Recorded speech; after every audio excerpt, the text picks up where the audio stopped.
alaikum wa rahmatullahi wa barakatuhu. Yan uwa, ina mana maraba da zuwan watan sha'aban, watan da yake makwabci ga watan ramadan.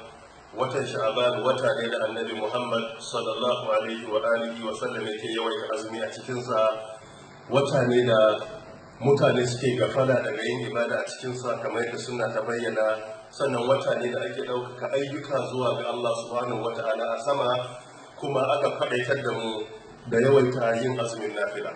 A cikin hadisi da ya inganta cikin zafin sunan da imamun nasa'i rahmatullahi alai, haka ya inganta cikin irwa'ul dalil fi takharij ahadisi manaris sabil juz'i na 4 shafi na 103.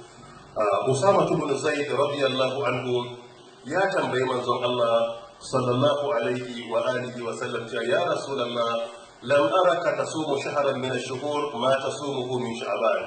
Yace manzon Allah, banga kana yawaita yin azumin nafila a wani wata daga cikin watanni kamar yadda kake yawaita yin a cikin watan sha'ban ba. Sai annabi yake ce masa, zalika shahrun yazfalu an-nasu anhu bayna rajab wa ramadan. Watan sha'ban wata ne da mutane suke gafala daga gare shi, suke mantawa, suke shiga cikin ɗimuwa wanda yake tsakanin rajab da kuma watan ramadan.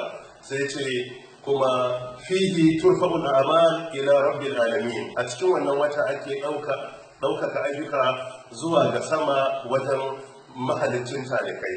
Ya ce wa ana uhibbu an yu'radu amali wa ana sa'im. Ina sha'awar a rika ɗaukaka ayyuka na zuwa ga Allah alhali ina azumi. Yan uwa, kwanakin Rajab Sha'ban sun fara gudana, sai mu gaggauta mu yi azumi da yawa a kwanakin nan, kamar ma iya yi kwanaki da yawa a jere ya halatta, ma iya yin azumin annabi Dawud alaihi salam a ciki ya halatta, yau mu yi gobe mu huta, jibi mu yi gata mu huta, ko abin da ya kama da wannan. Yana da matukar muhimmanci mu ribata da wannan wata. Allah ta'ala ya sa mu dace ya karga ayyukan mu na kwarai. Wassalamu alaikum wa rahmatullahi wa barakatuhu.